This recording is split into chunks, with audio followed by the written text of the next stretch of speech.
Joseph 5 ದಿನಗಳಿಗೊಮ್ಮೆ, Harsh 24 ದಿನಗಳಿಗೊಮ್ಮೆ ಮತ್ತು ಸುಮಿತ್ 9 ದಿನಗಳಿಗೊಮ್ಮೆ ಒಂದು ಕ್ಲಬ್ಗೆ ಹೋಗುತ್ತಾರೆ. ಮೂವರು ಒಂದು ಭಾನುವಾರ ಕ್ಲಬ್ನಲ್ಲಿ ಸಂಧಿಸಿದರೆ, ಅವರು ಮತ್ತೊಮ್ಮೆ ಒಟ್ಟಿಗೆ ವಾರದ ಯಾವ ದಿನ ಸಂಧಿಸುತ್ತಾರೆ?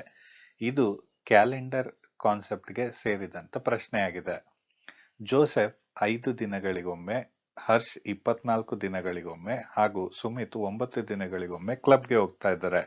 ಅವರು ಒಟ್ಟಿಗೆ ಎಷ್ಟು ದಿನಕ್ಕೊಮ್ಮೆ ಸಂಧಿಸ್ತಾರೆ ಅನ್ನೋದನ್ನ ಮೊದಲು ಕಂಡುಹಿಡಿಬೇಕಾಗುತ್ತೆ. ಅದಕ್ಕೆ ನಾವು ಈ ಮೂರು ಸಂಖ್ಯೆಗಳ LCM ಅಥವಾ ಲಘುತ್ತಮ ಸಾಮಾನ್ಯ ಗುಣಕವನ್ನ ಕಂಡುಹಿಡಿಬೇಕಾಗುತ್ತೆ. 5 ಅಂದ್ರೆ 5 ಘಾತಾಂಕ 1, 24 2 ಘಾತಾಂಕ 3 ಇಂಟು 3 ಘಾತಾಂಕ 1, 9 3 ಘಾತಾಂಕ 2.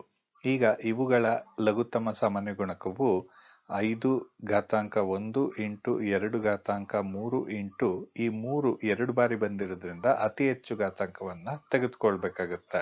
ಇದು 360 ಆಗುತ್ತೆ. ಅವರು 360 ದಿನಗಳಿಗೊಮ್ಮೆ ಒಟ್ಟಿಗೆ ಕ್ಲಬ್ನಲ್ಲಿ ಸಂಧಿಸ್ತಾರೆ. ಮೊದಲನೇ ಬಾರಿ ಅವರು ಸಂಧಿಸ್ತಾ ಇರೋದು ಭಾನುವಾರದಂದು.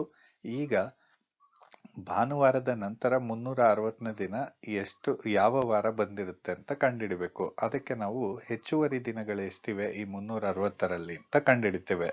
ಅದಕ್ಕೆ 360ಅನ್ನ 7ರಿಂದ ಭಾಗಿಸ್ತೇವೆ.